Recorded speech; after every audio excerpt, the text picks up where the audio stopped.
C'est maintenant le moment d'écouter la chronique de mon collègue explorateur de YouTube et Némésis de Mark Zuckerberg. Bonjour Alexandre. Bonjour. Notre Zoom est consacré ce soir à un voyage orbital qui porte le nom d'Internet. La visiophonie, le son et l'image, c'est le dernier cri de l'Internet. Il est 18h50 et pour cette 23e chronique numérique, j'ai choisi de vous parler des problèmes entre le constructeur Huawei et le géant américain Google qu'on ne présente plus désormais. Pour la deuxième actualité numérique de la semaine, j'avoue, je me suis retenu de parler de Facebook. Du coup, cette fois-ci, on abordera le cas de Snapchat qui, surprise, n'est pas plus respectueux de nos données que son grand frère. Et pour finir cette chronique, on reviendra sur la dernière invention un peu flippante d'Amazon. Pour comprendre ce qu'il se passe entre Huawei et Google, on a besoin de contexte. Alors on va reprendre depuis le début. Depuis à peu près janvier 2019, on peut observer quelques tensions entre Huawei et le gouvernement américain suite à la découverte de logiciels espions à l'intérieur des téléphones du constructeur chinois. Le 15 mai dernier, le président des États-Unis Donald Trump a signé un décret interdisant la vente de produits de la marque sur le territoire. Ce premier gros coup dur, la firme chinoise aurait pu l'encaisser, mais c'est sans compter sur Google qui a pris la décision d'achever la marque une bonne fois pour toutes. En effet, suite aux décisions du gouvernement américain, le géant du net a suivi et a décidé d'interdire l'utilisation de ses services pour les téléphones Huawei. Adieu donc Play Store et ton offre gigantesque d'applications. Adieu Gmail, Google Drive, YouTube et j'en passe. Ce retrait de Google ne s'applique évidemment pas que pour le territoire américain, c'est bien tous les futurs téléphones Huawei qui seront contraints de se passer des services de Google dans le monde. Mais attends Flo, c'est quoi la marque de ton téléphone déjà ?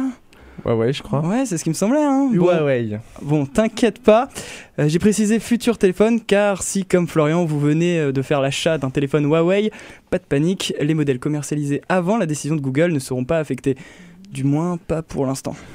Suite à ces problèmes, le constructeur chinois a décidé de ne pas se laisser abattre et a déclaré vouloir développer un nouveau système d'exploitation pour smartphones.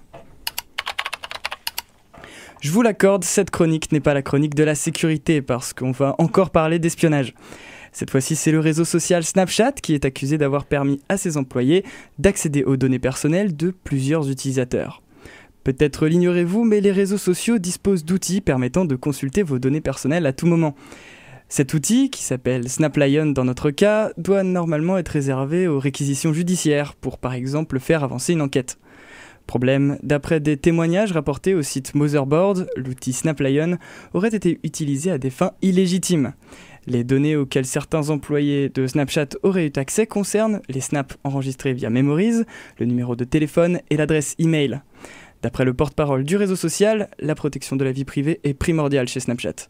Il explique que les coupables seront licenciés dès qu'ils seront identifiés. C'est sur le site Bloomberg qu'on a pu apprendre jeudi dernier que le géant du net Amazon travaillerait sur un objet qui devrait deviner nos émotions grâce aux intonations de voix.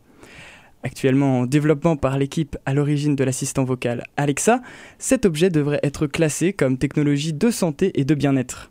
Toujours sur le site Bloomberg, on apprend que cet objet, en décelant nos émotions, devrait nous aider dans nos interactions humaines. Pour l'instant, on ne peut pas savoir à quel stade est le développement de ce véritable objet de science-fiction. De nombreux brevets sont déposés chaque jour par l'entreprise et tous n'aboutissent pas. Si Amazon n'a pas souhaité faire de commentaires suite à l'article de Bloomberg, on imagine très bien la technologie de reconnaissance émotionnelle se coupler à l'intelligence artificielle Alexa. Par exemple, dans un brevet déposé par Amazon en 2017, qu'a pu consulter Bloomberg, on peut voir que l'intelligence artificielle de la firme détectait un rhume chez sa propriétaire. L'arrivée d'une telle technologie dans nos foyers soulève évidemment de nombreuses questions, notamment sur la vie privée ou même des questions d'ordre éthique. Alors que les enceintes connectées et autres intelligences artificielles sont aujourd'hui très controversées, sommes-nous prêts à laisser nos émotions entre les mains des géants du net ? Voilà, c'est la fin de cette chronique. Julia et Florian, j'en profite pour vous dire radiophoniquement au revoir et merci de m'avoir lancé chaque lundi et d'avoir animé l'inattendu toute la saison avec Juliette d'une main de maître, il faut bien l'admettre. Bref, quant à moi, je laisse ma place à Gauthier et je vous dis à bientôt sur les ondes de Syllab.